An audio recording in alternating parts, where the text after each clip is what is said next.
Assalamualaikum warahmatullahi wabarakatuh. Nama saya Nurmala Oktavia dari Prodi Akuntansi Syariah kelas D semester 5. Jadi di sini saya akan menjelaskan tentang mata kuliah akuntansi keuangan lanjutan 1, yang mana saya akan menjelaskan tentang menyusun laporan keuangan konsolidasi dengan transaksi istimewa. Perlu diketahui bahwa pada tanggal 1 Januari 2017, PT Perkasa mengakuisisi 60% saham kepemilikan PT Angkasa senilai 450.000 dan kepentingan non-pengendalian sebesar 150.000. Saat itu nilai buku PT Angkasa yaitu 400.000. Selisih tersebut diakibatkan adanya perbedaan nilai wajar dan nilai buku merek dagang, hak paten dan peralatan dengan masing-masing selisih sebagai berikut. Yang pertama ada merek dagang. Merek dagang sebesar 40.000, hak paten 80.000 dengan sisa umur ekonomi 10 tahun, peralatan 30.000, sisa umur ekonomi 5 tahun, dan goodwill sebesar 50.000, maka akan diketahui selisihnya yaitu sebesar 200.000. Selama tahun 2017, PT Angkasa berhasil memperoleh laba sebesar 200.000 dan membagikan dividen tunai 20.000. Berikut ini neraca saldo PT Perkasa dan PT Angkasa per 31 Desember 2007, yaitu terdapat aset lancar, investasi entitas anak, merek dagang, hak paten, peralatan, goodwill, kewajiban, saham biasa, agio saham, saldo laba, kepentingan non pengendalian yaitu penjualan penghasilan dari entitas anak, pendapatan non pengendalian, beban pokok penjualan, beban penyusutan, beban amortisasi, dan dividen diumumkan. Selanjutnya di sini juga ada data transaksi jual beli persediaan antara induk dan anak dengan transaksi tersebut yaitu pendapatan dengan jumlah 300.000 dan realisasi 250.000, lalu digunakan yaitu nilainya 50.000. Begitupun seterusnya. Baik, untuk menjawab soal tersebut, tahapan yang perlu kita buat yang pertama harus membuat tabel diferensial, yaitu terdapat merek dagang, hak paten, peralatan, goodwill, dan selisih. Untuk selisih dan sisa umur tersebut yaitu sudah terdapat pada contoh soal. Jadi kita tinggal mencari nilai amortisasi, kepemilikan, dan non pengendalian.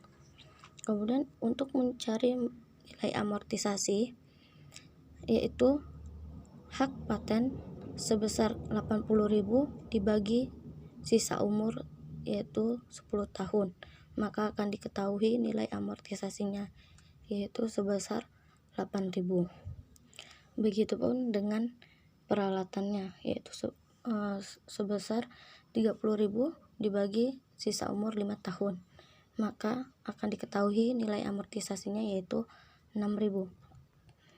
Selanjutnya untuk kepemilikan. Kepemilikan ini didapat dari nilai amortisasi dibagi dengan kepemilikan yaitu sebesar 60%. Contoh 8.000 dikali 60%, maka akan ketemu hasilnya yaitu 4.000 dan 4.800. Begitupun dengan peralatannya. Kemudian untuk mencari nilai non pengendalian sama seperti kepemilikan, yaitu nilai amortisasi dikali 40%, maka akan diketahui nilainya sebesar 3.200, dan begitupun dengan peralatannya. Baik, selanjutnya yaitu nilai buku. Nilai buku sebesar 400 dan nilai wajar 600. Nilai buku ini didapat oleh dari contoh soal yang tadi, yaitu sebesar 400.000 dan nilai wajar 600.000. Untuk mencari nilai ini, maka 400.000 nilai buku dikali dengan 60%, maka akan ketemu nilainya yaitu 240.000. Dan untuk yang ini, dan untuk yang 160.000, maka 400.000 dikali 40%, maka akan ketemu hasilnya 160.000. Dan untuk nilai wajarnya pun sama. Untuk mencari totalnya yaitu tinggal dikalikan saja. Selanjutnya yaitu terdapat transaksi hulu. Ini transaksi hulu dan hilir ini juga terdapat pada soal.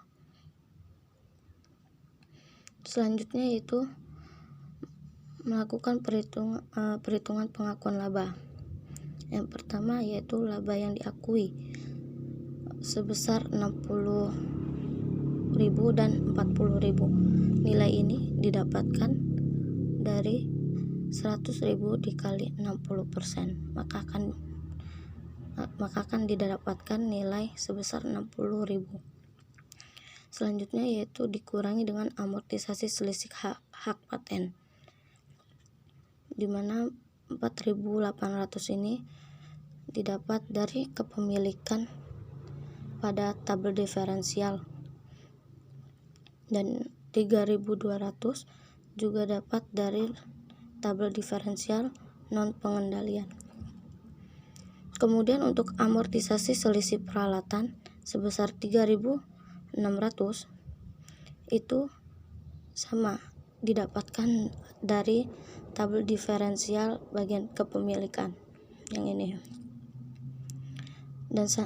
Dan untuk pengendaliannya pun sama. Selanjutnya untuk mencari nilai hulu persediaan sebesar 25.000 itu didapatkan dari nilai keuntungan pada transaksi hulu, yaitu sebesar 25.000. Sedangkan pada hilir persediaan, kenapa bisa 3.000 dan 2.000? Itu karena nilai 5.000 ini dikalikan dengan 60%, maka akan ketemu hasilnya 3.000. Dan untuk 2.000 yaitu 5.000 dikalikan 40%, maka akan ketemu hasilnya sebesar 2.000. Lalu setelah selesai semuanya, laba dibagikan yaitu hasil dari penjumlahan ini. Saya lanjuti, nilai ekuitas ini didapatkan dari nilai buku pada tabel diferensial, yaitu 240 dan 160. Selanjutnya kemudian setelah kedua ini dikurangi, maka hasilnya akan ketemu sebesar 131.600 dan 104.400.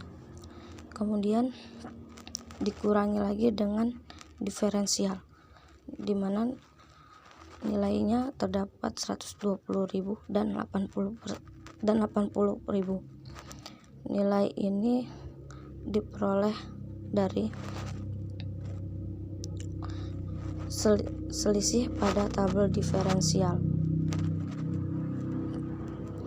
Selanjutnya dikurangi dengan nilai di atas, maka akan ketemu hasilnya yaitu sebesar 11.600 dan 24.400.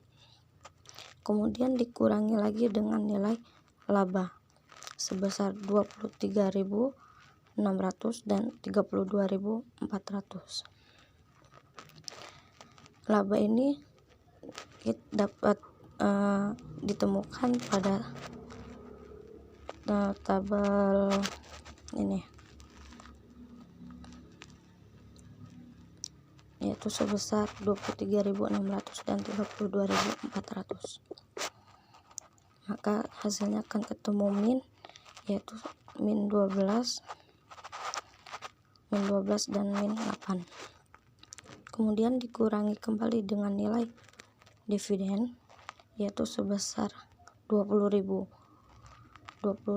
dikali 60%, maka hasilnya akan ketemu 12.000. Dan untuk sebelahnya 20.000 dikali 40%. Selanjutnya yaitu kita masuk ke dalam neraca saldo, di mana terdapat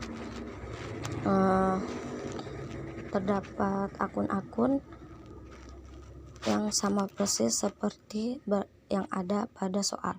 Hanya saja perbedaannya yaitu pada neraca saldo tidak terdapat investasi entitas anak, sedangkan pada jurnal atau pada soal itu investasi entitas anak itu sedang dipertanyakan, dan penghasilan dari entitas anak itu juga dipertanyakan.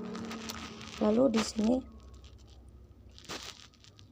sini terdapat 371.600 pada investasi entitas anak, di mana nilai ini didapatkan dari nilai saldo per 31 Desember 2017 pada tabel perhitungan investasi.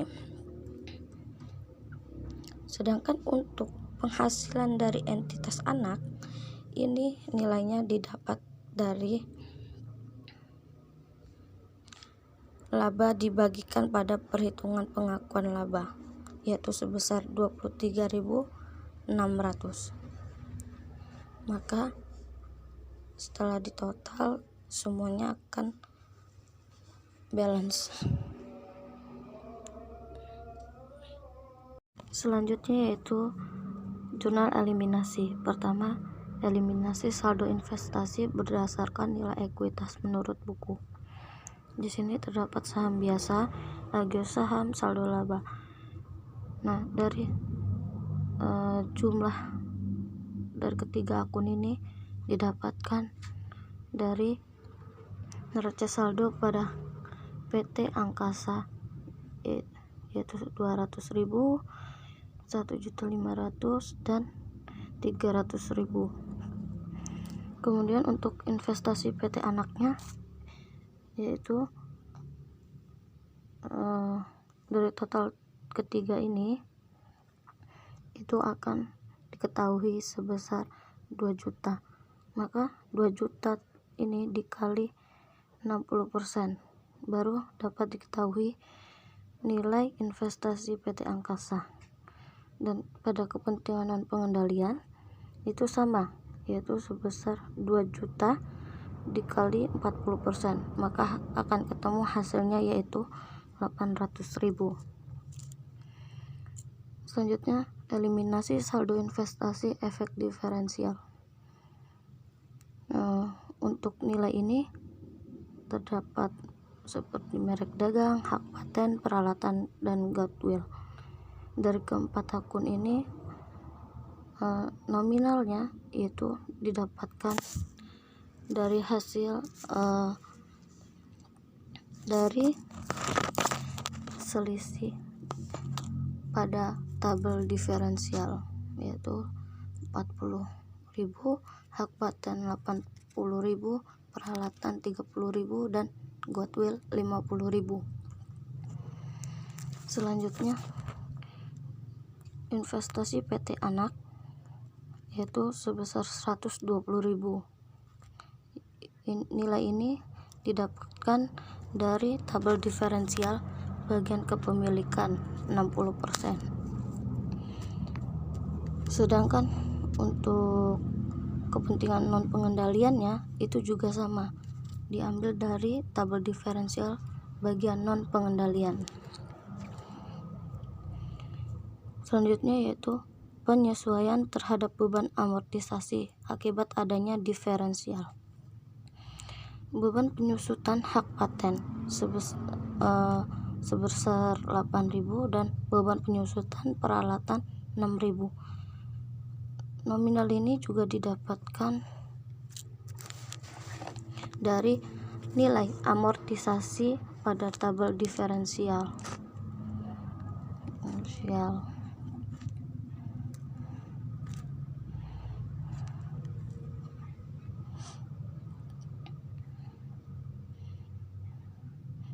Nah, baik, selanjutnya yaitu hak paten. Hak paten ini pun sama.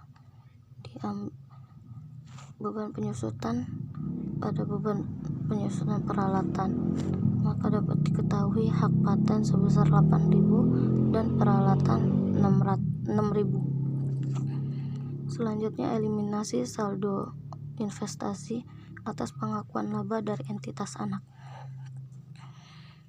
Di sini ada penghasilan dari entitas anak pada investasi PT Anak sebesar 23.600. Nilai ini didapat dari laba dibagikan pada tabel perhitungan pengakuan laba. Selanjutnya yaitu pendapatan non pengendalian pada kepentingan non pengendalian sebesar 32.400 yang didapat dari laba dibagikan pada tabel perhitungan pengakuan laba. Selanjutnya yaitu eliminasi saldo investasi atas dividen. Di sini terdapat akun investasi PT Anak pada dividen. Ini juga nilai ini didapatkan dari dividen yang ada, yaitu sebesar 20.000 dikali 60%, maka akan ketemu hasilnya sebesar 12.000. Begitupun untuk kepentingan non pengendalian pada dividen sebesar 8.000 dan pada dikreditnya juga 8.000. Total nominal ini juga didapatkan dari hasil perhitungan dividen sebesar 20.000 dikali 40%, maka akan ketemu hasilnya yaitu sebesar 8.000. Selanjutnya yaitu eliminasi transaksi persediaan. Di sini hulu eliminasi transaksi yang telah direalisasikan. Terdapat pendapatan penjualan pada beban pokok penjualan sebesar 250.000. Nilai ini didapat dari tabel transaksi hulu bagian realisasi, yaitu 250.000. Setelah itu selanjutnya hulu eliminasi yang belum direalisasikan. Pendapatan penjualan pada beban pokok penjualan persediaan sebesar 50.000, beban pokok penjualan 25.000 dan persediaan 25.000. Nilai ini didapat dari tabel hulu, yaitu bagian tabel hulu bagian tersimpan, yaitu 50.000, 25.000 dan 25.000 juga.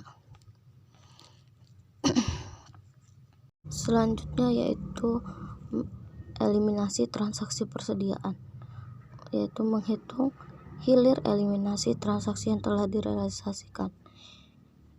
Akunnya yaitu pendapatan penjualan pada beban pokok penjualan sebesar 27.000. Nilai ini didapatkan hasil perhitungan pada tabel transaksi hilir, yaitu bagian realisasi, yaitu 45.000 dikali 60%, maka hasilnya yaitu 27.000. Selanjutnya hilir eliminasi transaksi yang belum direalisasikan, yaitu pendapatan penjualan sebesar 15.000. Ini didapatkan dari hasil transaksi hilir yang tersimpan, yaitu sebesar 15.000. pada beban pokok penjualan sebesar 10.000 dan persediaan 5.000. Nilai ini juga didapatkan dari transaksi hilir, yaitu 10.000 dan keuntungan 5.000. Setelah dihitung, maka akan diketahui total keseluruhannya, yaitu sebesar 2.632.000. Selanjutnya di sini terdapat kertas kerja konsolidasi, di mana akun-akunnya yaitu sama seperti yang ada di soal atau yang ada pada neraca saldo. Hanya saja pada kertas kerja konsolidasi ini terdapat jurnal tambahan, yaitu jurnal eliminasi dan konsolidasi. Untuk jurnal eliminasi, saya akan menjelaskan sedikit, yaitu misal pada aset lancar jurnal eliminasinya 30.000. Kenapa 30.000? Karena nilai ini didapatkan dari jurnal eliminasi pada akun peralatan, yaitu sebesar 30.000. Kemudian untuk investasi PT Anak, yaitu jurnal eliminasinya yang ada di debat sebesar 12.000 yang didapatkan oleh jurnal eliminasi investasi pada PT Angkasa bagian eliminasi saldo investasi atas dividen. Sedangkan untuk bagian kredit yaitu sebesar 1.343.600, yaitu sama didapatkan dari jurnal eliminasi, yaitu investasi PT Angkasa pada bagian eliminasi saldo investasi berdasarkan nilai ekuitas menurut buku, ditambah investasi PT Anak pada eliminasi saldo investasi atas diferensial, ditambah dengan investasi PT Anak pada eliminasi saldo investasi atas pengakuan laba dari entitas anak.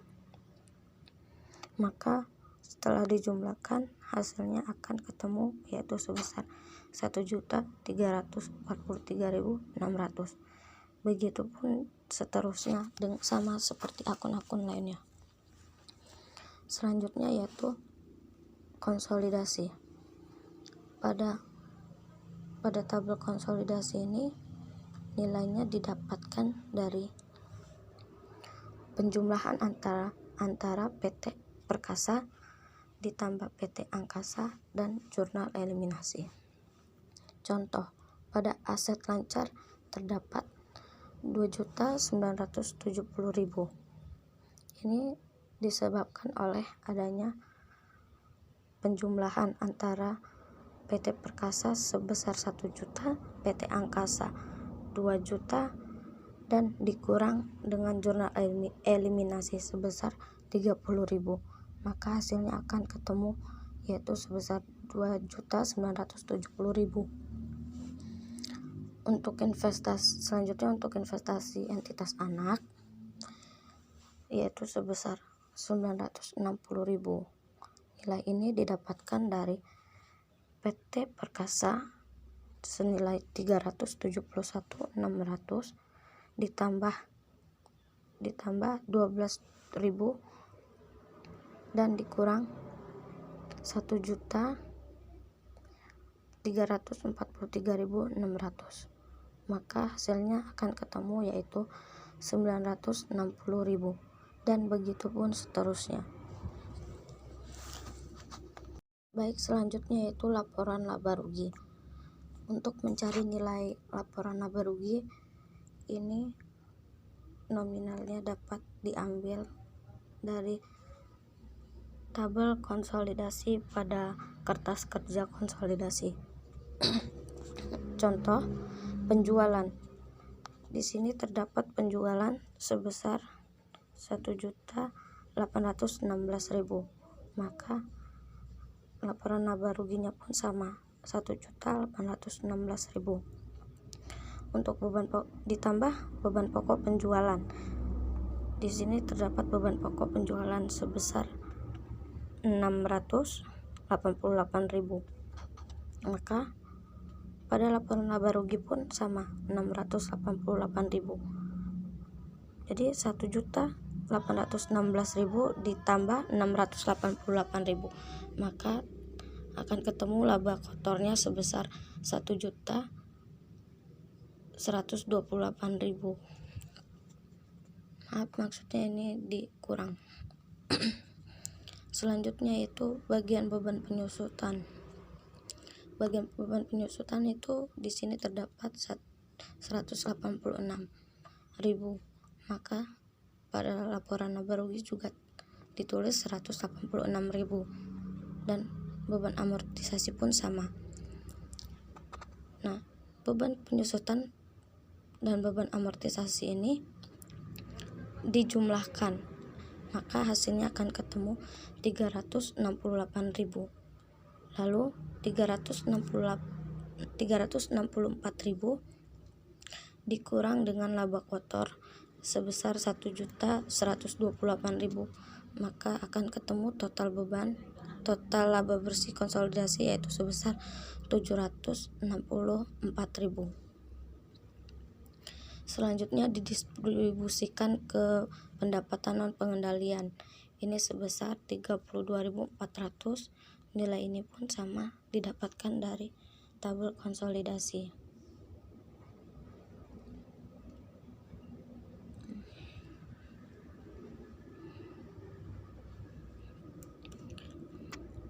Maka setelah ketemu nilai laba bersih konsolidasi dikurang dengan pendapatan non pengendalian, maka dapat ditemukan laba bersih entitas pengendalian yaitu sebesar 731.600. Selanjutnya yaitu laporan perubahan modal. Untuk mencari laporan perubahan modal pun sama, nilainya didapatkan dari tabel pada konsolidasi. Misalnya pada saham biasa sebesar 500.000 dan agio saham sebesar 100.000. Nominal ini juga ada pada konsolidasi yaitu 500.000 dan 100.000. Nah, dari kedua jumlah ini dapat dijumlahkan yaitu sebesar 600.000. Kemudian bagian saldo laba per 1 Januari 2017 ini juga didapatkan dari tabel konsolidasi yaitu sebesar 850.000. Nah, selanjutnya untuk laba konsolidasi ini berbeda, dia tidak mengambil dari konsolidasi, tetapi total ini diambil dari nominal laporan laba rugi sebesar 731.600. Selanjutnya untuk dividen ini baru diambil dari tabel konsolidasi yaitu sebesar 140.000. Setelah ketiga ini diketahui nominalnya, maka dapat dijumlahkan yaitu sebesar 1.441.600. Lalu modal kepentingan pengendalian ini didapatkan dari hasil penjumlahan antara saldo laba per 31 Desember dengan saldo saham yaitu sebesar 600.000, maka akan ketemu yaitu 2.041.600. Selanjutnya kepentingan non pengendalian. Kepentingan non pengendalian ini pun sama-sama diambil dari tabel konsolidasi yaitu sebesar 904.400. Setelah itu 2.041.600 dikurang 904.400, maka dapat diketahui total modal konsolidasinya yaitu sebesar 1.137.200.